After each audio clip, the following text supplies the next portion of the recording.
Hi, Cougar Nation. Welcome back to Counseling Confidential, a podcast where we help you decode high school. I'm Claudia Wigger. I'm Brittany McClure. And today we're going to start with part one of a three-part series. And it's all going to be about handling social media as high school students. And so the big idea behind social media, right? We know all the platforms, the Instagram, the TikTok, the Snapchat, is to create a rich network, build that sense of community with, our peers, family, friends, and all of those pieces in like a virtual setting. Yeah. Social media can offer a sense of belonging. It can strengthen our friendships, all while providing a platform for teens to have a voice. And they weren't able to necessarily do that beforehand. There can be a lot of positive comments on pages, right? We have girls who just build each other up, hype up our other ladies. Despite the promise of community on social media, it can leave us feeling disconnected. And less than in comparison to others, right? We look at people and we think, oh, their life is perfect. They're so pretty. They're whatever, right? Right. You may have thousands of friends online, but maybe very few people IRL that you can rely on and connect with. All of this raises the question, is social media strengthening our communities, or is spending time on our phones actually harming our ability to connect in person? Yeah, absolutely. And, I think we want to be really clear in this too, that we're not taking a stance either way. Mm-hmm. So I think it's important in any situation to consider both sides of what could potentially be, when it comes to social media, like an argument, right?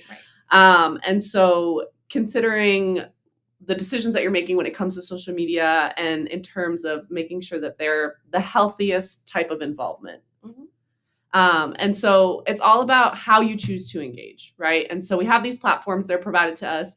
And you can either take them exactly how they are, or you can choose to kind of manipulate it in a way that is best for you, your friends, and all of that. And so that's all about setting boundaries. Boundaries can look a lot of different ways. One example would be like setting a timer for yourself on how many hours you're willing to spend on social media and what that looks like, right? Mm-hmm. And then just recognizing that although it offers this sense of community, mm-hmm. it's the community that we have to create for ourselves. Yeah, definitely. And so that kind of brings us to what we can and can't control. Right.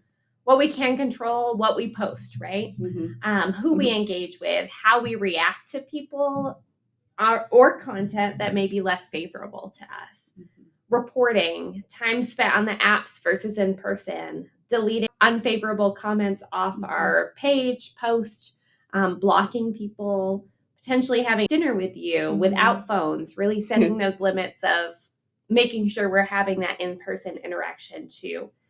Something I like to do with my phone is you can change it to monochrome coloring. If you have an iPhone, you can press your phone 3 times on the side and it'll change it to black and white. That can make it a little bit less addictive. Mm-hmm. What we can't control is what other people post, what other people comment, mm-hmm. how much time our friends and family choose to spend on social media. So maybe you're frustrated that you're sitting with a friend, but you really can't control how much they're on their phone. Yeah. And I think we're aware that you all know a lot of these things, right? Like this is pretty common knowledge in the sense. But the important part of like bringing it back up is for you all to kind of reflect on yourself and how you're using social media and what that looks like, and kind of nitpicking it in a sense and being like, okay, what are the pros that I'm experiencing from these platforms? What are the cons? Mm-hmm. And how can I adjust my boundaries or my settings or any, like my friends within that platform to reduce my cons, essentially. Because it should be something positive that we use. And I don't think it's going away anytime soon. No. So, I think just learning how to navigate it a little bit better. And hopefully the series, as we continue, so this is like just our quick little intro to part 1. But we have part 2 and 3 coming after October break. So part 2 is going to focus more on like our impact on the world. And then our part 3 is going to be about privacy, right? Because we all like to protect our peace, protect our privacy. So we're going to kind of talk through strategies about that as well. But as for today, that's going to be it. Have a good rest of your last week before October break. And as always, Cougar Nation, we hear you. We see you. And we respect you.